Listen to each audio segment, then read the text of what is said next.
Y yo sé que obedecer no es fácil, pero es que Él nos dice cómo hacerlo. Cuarta parte, el requisito para poder obedecer. O sea, ¿cómo pueden hacerlo los hijos? Lo leemos. Está en la mitad del versículo 1. Hijos, obedeced en el Señor, ahí está la clave, en el Señor a vuestros padres. En el Señor Jesús, así es como hay que obedecer. Oye, Pablo ya se lo había dicho antes al matrimonio, ¿verdad? Él les dijo a las casadas que tenían que estar sujetas a sus maridos como al Señor, y ya le dijo a los maridos que tenían que amar a sus esposas como Cristo amó a la Iglesia, ¿no? Por lo tanto, vemos que esta es una constante para saber cómo hay que hacer las cosas como Dios quiere que las hagamos. Por lo tanto, Cristo es el referente. Y después Pablo le dirá lo mismo a los jefes y a los empleados. En otras palabras, Cristo es el motivo último por el cual debo hacer las cosas en este mundo. Y en el caso de los hijos, la obediencia a sus padres será la forma de servir al Señor. De hecho, obedecer a los padres es parte de la obediencia y del servicio a Jesús. En el Señor Jesús, así es como hay que obedecer. Yo sé que no se entiende muy bien, los chicos, no, los jóvenes no lo entienden muy bien, porque si yo a un hijo creyente le digo, un jovencito, le digo que tiene que servir al Señor, seguro que me dice que no sabe cómo hacerlo, ¿verdad? Es normal. Los chicos más jóvenes de la iglesia muchas veces no saben cómo servir al Señor. Ven a sus amigos más mayores haciendo cosas en la iglesia y se preguntan qué podrían hacer ellos. Bueno, pues aquí tienes la respuesta. Todos los hijos, sean mayores o más pequeños, han de obedecer a sus padres. Pero la mejor forma de servir al Señor es obedeciendo a tus padres. El servicio al Señor no es un mero activismo eclesial. Todos sabemos, o debiéramos saber, que el servicio al Señor lo que hace es darle la gloria a Él. Y no hay nada que le pueda dar más la gloria a Dios que un hijo obedeciendo a sus padres. Luego te voy a poner un ejemplo para que lo veas bien.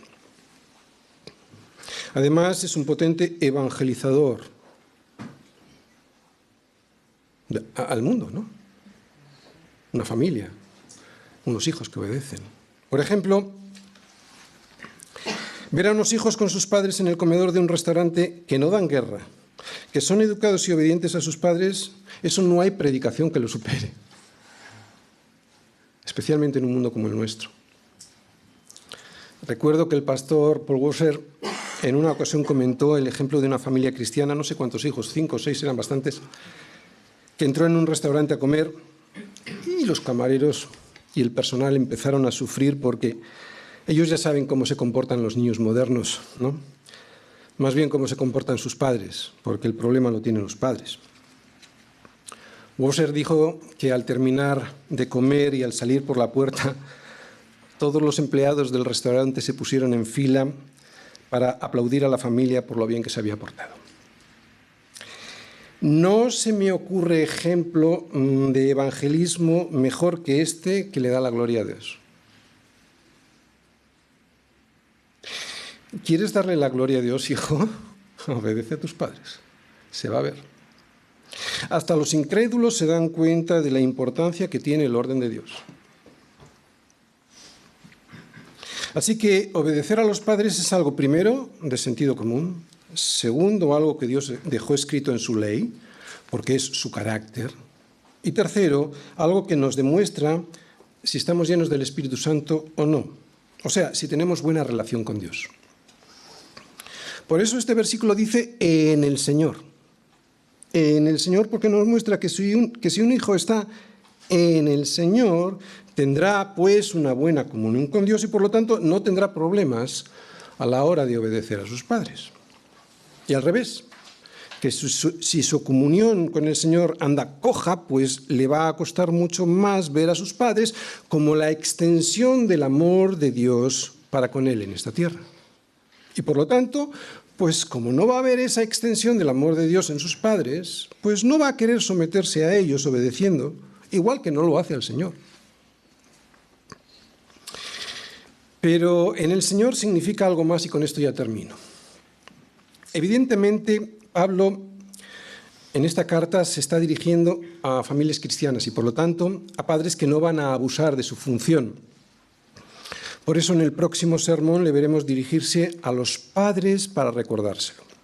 De cualquier manera, la obediencia que se le debe a los padres se debe a todo tipo de padres, sean cristianos o no.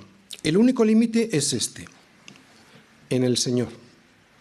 O sea, que un hijo ha de obedecer a sus padres en todo como lo haría al Señor, y por lo tanto, si el padre le obliga a hacer algo que está en contra de la palabra de Dios, el hijo no tiene por qué obedecer. Y esto es grave en padres que no son creyentes, pero especialmente lo es en padres que sí lo son o que lo dicen, pero que no lo demuestran porque obligan a sus hijos entre obedecer a Dios y a ellos. Y esto crea una tensión muy grave. Ahora bien,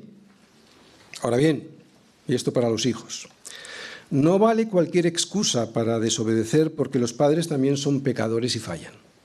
¿De acuerdo? Este límite solo se aplica, en el Señor, solo se aplica cuando ellos te obligan a pecar contra la ley de Dios. Y como ya sabemos, el resumen de la ley moral de Dios está en los 10 mandamientos. No hay más límites. No vale decir que no arreglas tu cuarto porque tienes que ir a la iglesia. Porque eso no es lo que Dios quiere de ti. Tu padre no te puede prohibir ir a la iglesia, pero también quiere que ordenes tu cuarto. No hay más límite que la palabra de Dios resumida en la ley moral de Dios. Termino. Nos dice Pablo en Colosenses 3:20, hijos, obedeced a vuestros padres en todo, porque esto agrada al Señor. Y si le agrada al Señor, cualquier hijo debiera obedecer a sus padres como parte de la obediencia que le debe a Cristo.